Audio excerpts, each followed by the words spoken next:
श्री कृष्ण कहते हैं कि वो किसी के भी भाग्य के निर्माता नहीं है।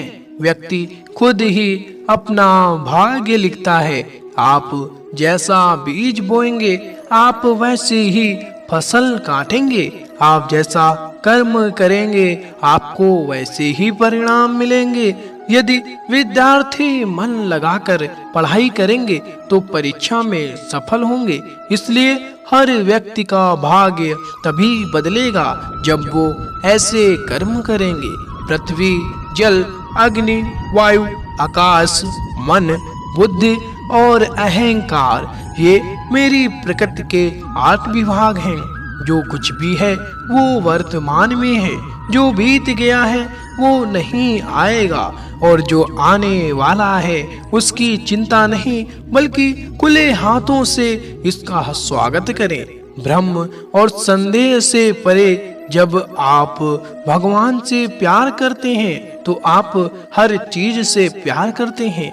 मन उन लोगों के लिए दुश्मन की तरह काम करता है जो इसे नियंत्रित नहीं करते हैं, और जिसने अपने मन को जीत लिया है उसके लिए मन सबसे अच्छा मित्र है।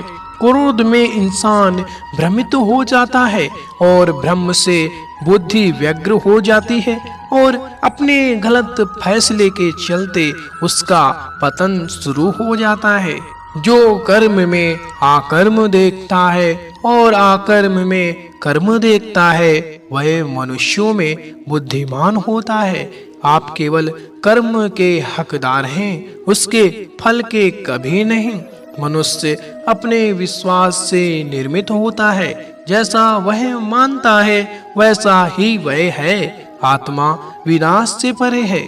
कोई भी उस आत्मा का अंत नहीं कर सकता जो अनंत है।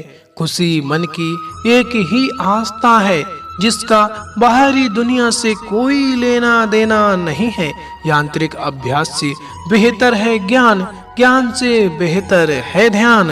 कोई भी व्यक्ति जो अच्छा काम करता है उसका कभी भी बुरा अंत नहीं होगा, चाहे यहाँ या आने वाले संसार में। अपने भीतर पीछे मुड़कर मैं बार बार रचना करता हूँ।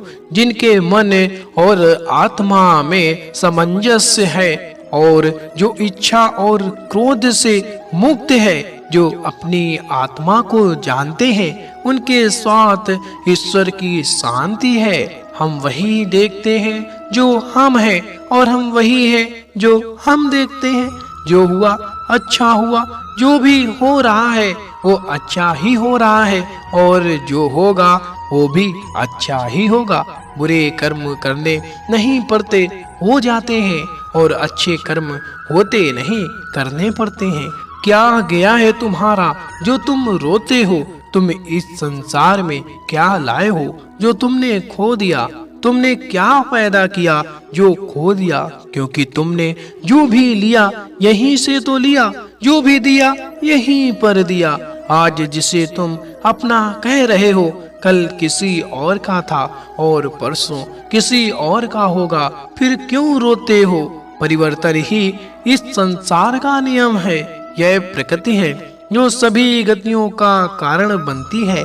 अहंकार से मोहित मूर्ख उस धारणा को धारण करता है जो कहती है मैंने किया। गर्मी और ठंड, सुख और दर्द की भावना इंद्रियों के अपनी वस्तुओं के संपर्क के कारण होती है।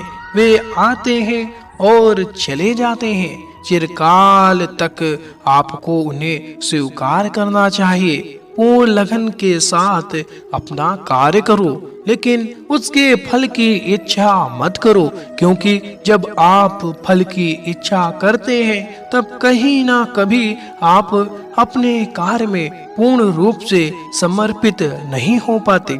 गत के लिए चरणों पर ध्यान देना आवश्यक है, किंतु प्रगति के लिए सदैव आचरण पर ही ध्यान देना चाहिए। प्रकृति द्वारा निर्धारित कर्तव्य का पालन करते हुए व्यक्ति ने कोई पाप नहीं किया। जिसका मन उसके वश में नहीं है उसके लिए उसका मन शत्रु के समान है। वो मूर्ख है जो प्रेम को बकवास कहते हैं। प्रेम इस दुनिया की जड़ है जिससे दुनिया बनी है। अपनी इच्छा की शक्ति से अपने आप को नया आकार दे। अपने आप को कभी भी स्व इच्छा से नीचा ना होने दे। बुद्धिमान अपनी चेतना को एकीकृत करते हैं और कर्म के फल के प्रति आसक्ति को त्याग देते हैं। मनुष्य अपने विश्वास से निर्मित होता है। जैसा वो विश्वास करता है वैसा वो बन जाता है। कर्म का वास्तविक लक्ष्य आत्मा का ज्ञान है। हम जो कुछ भी हैं वह हमने जो सोचा है उसका परिणाम है। हम अपने विचारों से बने हैं। हम अपने विचारों से ढाले जाते हैं। ऐसा कोई समय नहीं था जब मैं नहीं था, ना आप, ना ही इनमें से कोई राजा, ना ही कोई भविष्य है जिसमें हम नहीं रहेंगे। अपरिपक्व लोग सोचते हैं कि ज्ञान और क्रिया अलग अलग है, लेकिन बुद्धिमान उन्हें एक ही मानते हैं।